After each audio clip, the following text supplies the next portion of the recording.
Okay, so welcome back to another video. So we have another improper integral, but our integrand is going to be ln of x multiplied with sine of x divided by x. A lot going on here in terms of the procedure. So typically how a lot of these integrals starts off, mainly with improper integrals, at least the ones I've seen the most, is that we're actually going to define some integral and, observe what that integral does before we can actually get to the main meat of how we actually, solve this integral. So you'll see where I come from with this. Expect to see a bunch of, for one, algebra. There's actually some complex analysis involved, but not too heavy on that stuff. It's mainly just looking at the numbers itself on the basic, on the elementary level. But a lot of fun things going on. So nothing more needs to be said because this is basically kind of like the standard way of how I solve these kind of integrals from the past videos I did. So it's basically another video of that same, set, as you could say. So anyway, let's actually just jump right in. So so this is going to be capital I, and let's actually define the function specifically for our input alpha. So f of alpha, we're going to let this be the improper integral from 0 to infinity of e to the negative alpha times x multiplied with ln of x multiplied by sine of x and then divided by x dx. So applying this, well, before we do anything first, take a look at this and see that capital I, which is our given integral, if I plug alpha equals 0, it's exactly our given. So this is actually a good note to take over here. So now let's differentiate our function in respect to alpha. So what I get here, so f prime of alpha is going to equal to, so this is actually applying Feynman's trick. That's the application we'll be applying here. So we have the partial derivative in respect to alpha of the inside of our integrand. So alpha x, ln of x, sine of x, then divided by x dx. And so applying that derivative is pretty straightforward to see. Let me actually just move the next line for this. This is going to be equal to, so this is negative. I'll just put that outside of our integrand, then multiply with e to the negative alpha x, and then differentiate that so we have x as well when we differentiate in respect to alpha, and then the x will cancel from the denominator. So that gives us just the numerator left, so ln of x and then times sine of x, then multiply with dx. So here's some things we'll be using. So as I said, expect some complex analysis used here. So Euler's formula is a key thing we're going to be using here. So note that Euler's formula for some x values, so e to the power I times x is equal to cosine of x plus I times sine of x. I is the imaginary unit. Now, what happens if I plug, instead of x, negative x? So I have negative I times x, and then over here, this is going to be, so if I put in the inputs cosine of negative x plus I times sine of negative x. In other words, this is an even function, so that's just going to be cosine of x, and this is an odd function, so that means that's a minus outside of that. So negative or minus I times sine of x. Okay, and so as we see here, we have a negative and then a sine of x associated with this over here. So in other words, to put this all retrospectively, so negative sine of x is in other words the same thing as taking the imaginary part of e to the negative I times x. So what we can do from here, meaning, is that we can actually just apply this, substitute it for the imaginary unit over here. And so everything in turn so far will give that f prime of alpha is going to equal to the imaginary of our integral, so the improper integral 0 to infinity of e. And then since we have an e to the negative I of x and then e to the negative alpha x, and I could just combine this together with, the rules of exponents. So that'll become e to the negative, so I plus alpha then times x, and then multiply with ln of x then dx. Okay, so that's great. So what can we do from here? Let's actually apply some use sub. So what's the variable we'll be using? Well, what are we going to use for u? I should say it like that. That's a little, that makes more sense to say it that way. So let's actually suppose that we let u equals, I think the self-obvious choice to use is we're going to let u equals I plus alpha then times x. So that means du is going to just equal to I plus alpha and just dx. And so we actually just plug all this back in. So we're mainly just focusing on the integral itself. We're going to take the imaginary part as the last step later, but this is the main thing we want to pay attention to at the moment. So after all this, so we have the integral 0 to infinity e to the negative I, and then alpha, or that's supposed to be negative, and then follow with a parentheses, negative I plus alpha times x, and ln of x dx. So let me put this on the next line. Putting all this into substitution, so for one, that if I plug this back in, that means that's going to be a u, and then we have to solve for x. So all we have to do is just divide the I plus alpha to both sides, so that means x is equal to u divided by I plus alpha. So that's great and easy. So I plus alpha is there, so that's still a constant not depending on x.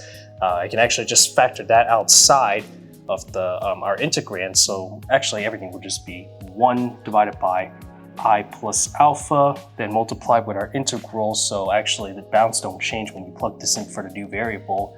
So this is e to the negative u, and then ln of u divided by I plus alpha, and then followed by du. And so now what we'll do over here, because we have an ln of u and then divided by I plus u, we can actually apply some linearity and then also with the natural law properties and separate this out with subtraction. So applying all of that, so we have 1 divided by I plus alpha, 0 to infinity, so e to the negative u, and then ln of u du.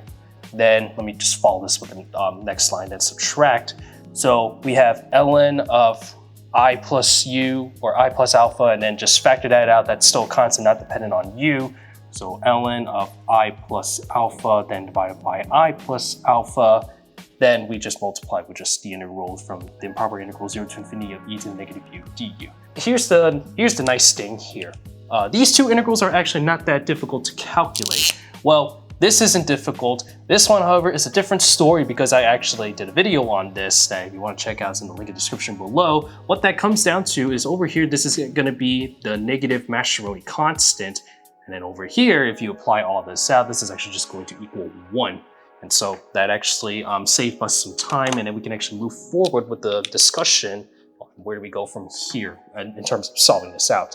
So we simplify everything out. That means we'll have negative lowercase gamma, the Euler-Mascheroni constant, divided by I plus alpha, and then subtract with ln of I plus alpha, and then divided by I plus alpha. So still under the same denominator. So far, that means if everything we just reduced down to that we actually just calculated this integral, this means so far f prime of alpha is just going to equal to the imaginary of this entire input over here. We can actually make things a little bit simpler. So for one, there's an I in the denominator. As you know, you're taught with complex numbers, you don't want an I under the denominator. So you actually want to get rid of that. How can we do this? Let's actually just multiply the conjugate. So this is under with commutative under addition. So this is the same thing as saying alpha plus I. So its conjugate, it's alpha minus I. So this is nice that if we apply all this for one, that this is actually, you can see that this is just a difference of squares in the denominator for both over here. So that's nice. And so we can actually just reduce all this out easily to say that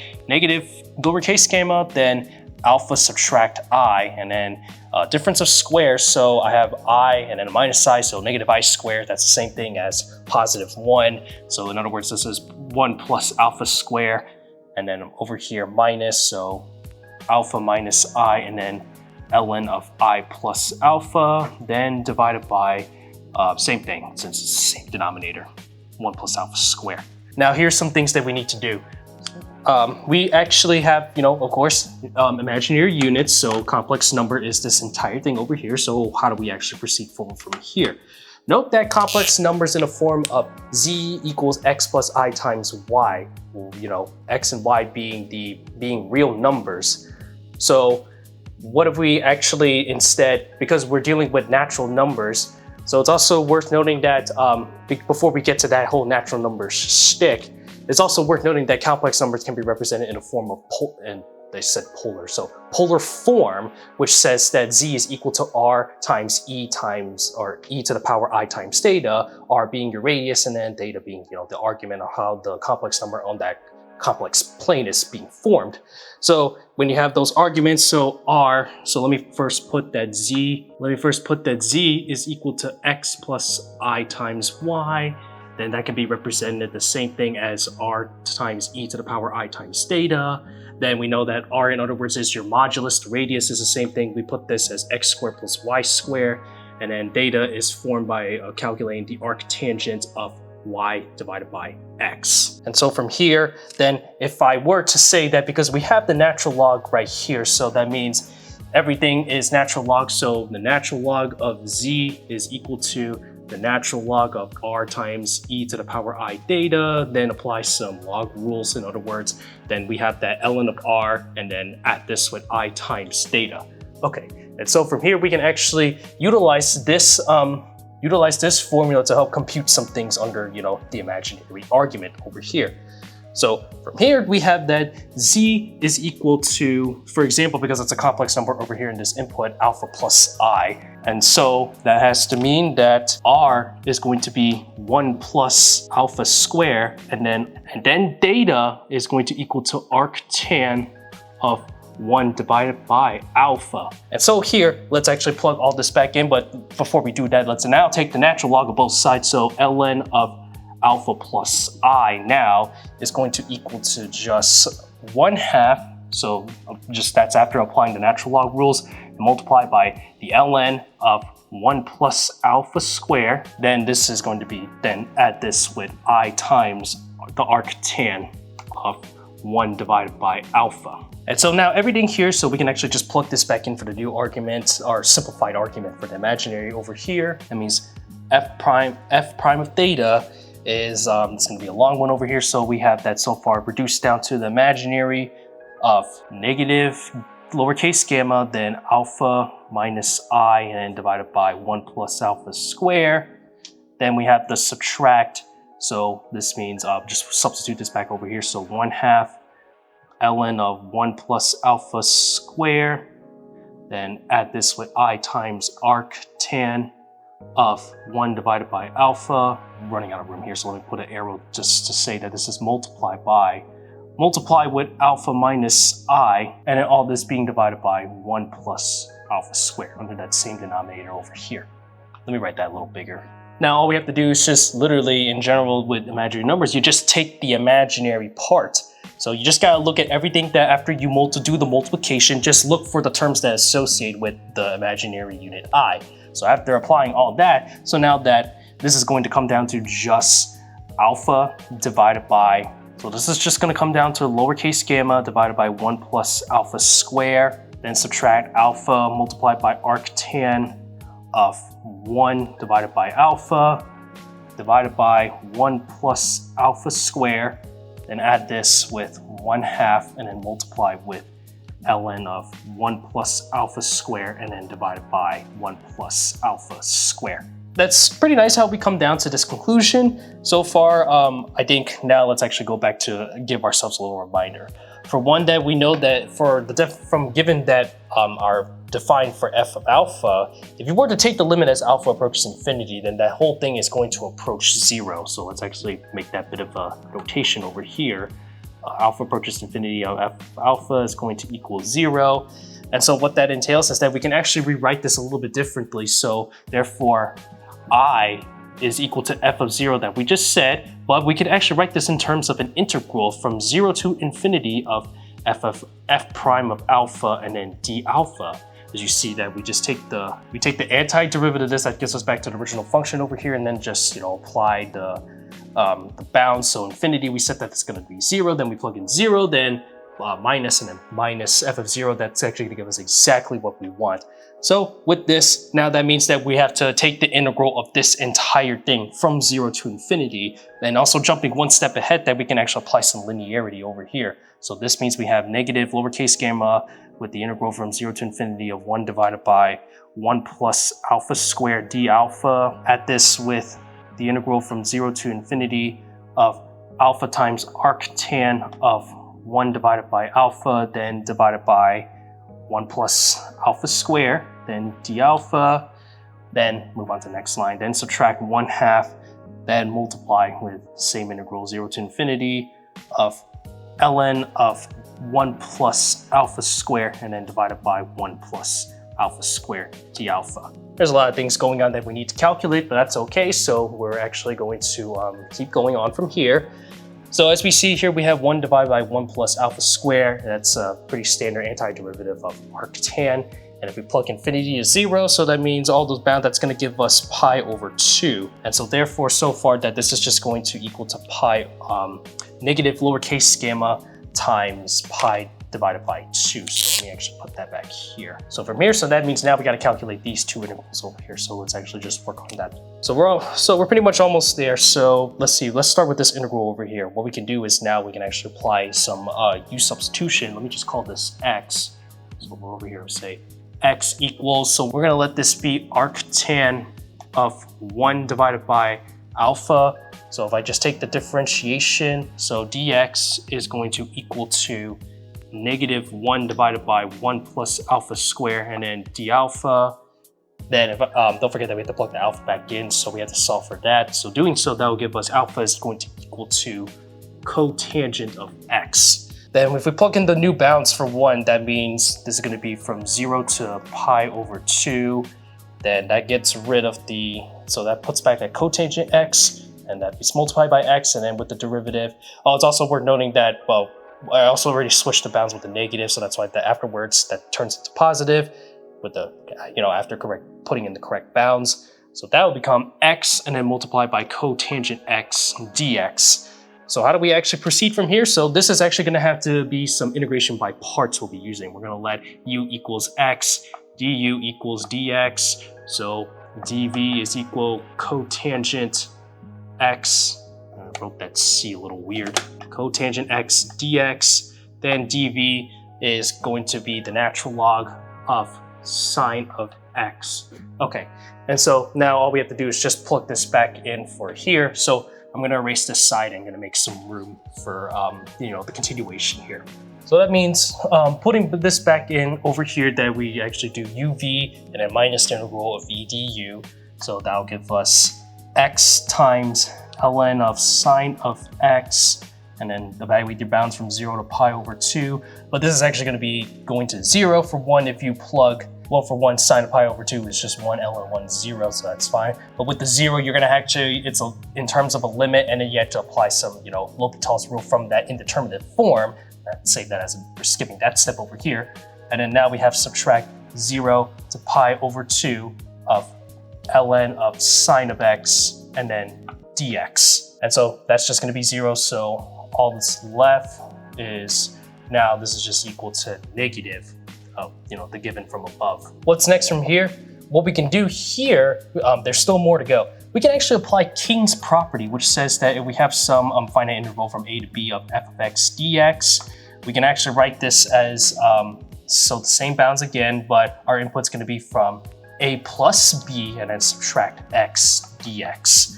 So applying this, that means we have 0 pi over 2 ln of sine of x dx. Then we actually just apply this, King's rule again. So 0 pi divided by 2, then ln of sine of pi over 2, then subtract x, then dx. Then this is actually acts as a form of symmetry. This is the same thing as the integral from 0 to pi over 2 of ln of cosine of x dx. So that's all we can do here from now, but that's okay. So let's actually now figure out what to do with this integral over here. For the integral from 0 to infinity of ln of 1 plus alpha square, and then divided by 1 plus alpha square, d alpha, of course, as you notice that we're going to have to apply some u sub over here. So we're going to let alpha equals tangent w, then d alpha is going to equal to secant square w dw. Okay, then after plugging all this back in, so I'm gonna have -1/2, so I'll just put back the -1/2 back in. So 0, infinity, same thing of the given integrand from above. Then that'll just become -1/2, then the integral. So put in your bounds, we have 0 and then pi over 2, then the natural log of secant squared w, then dw. For 1, if you plug this back in, 1 plus tangent squared w is the identity secant squared w. Put this back here again, then put in your d alpha substitution, the secant squares cancel, and then we're left with this. Then we can actually simplify this further, because for 1, we know that secant squared w is the same thing as 1 divided by cosine squared dw. Inside that, input out the natural log, that we can actually apply, natural log, of course, and then take out that 2 from the exponent, and then the 2 will cancel out. And so therefore, and that's the -2 since it's, by division. So we have ln of 1, which is 0, and then minus ln of the secant square w. Then take the 2 out, and then so that just gets rid of that. And so we have 0, pi over 2, and then ln of cosine of w dw. One more thing I forgot to mention, that this is supposed to be a negative here, so negative and then negative. Okay, so here we have negative and then a positive. We notice that these are dummy variables that cancel by itself, so that's going to get rid of 0. So therefore, the only thing is left is just, this is actually just going to equal to just the negative gamma times pi over 2. So therefore, we're pretty much just done. I is equal to negative lowercase gamma times pi and then divided by 2, which just completes the final evaluation, which is very nice. A lot of things going on over here for a lot of integrals. Well, with whole substitutions involving with complex numbers, you know, even with dealing with having to convert things to polar form and then take the imaginary of that, a bit of a cycle going on that, it's a bit, it's a bit tedious, but the result is, indeed just elegant as it is, don't you think? So yeah, that's pretty cool if you ask me.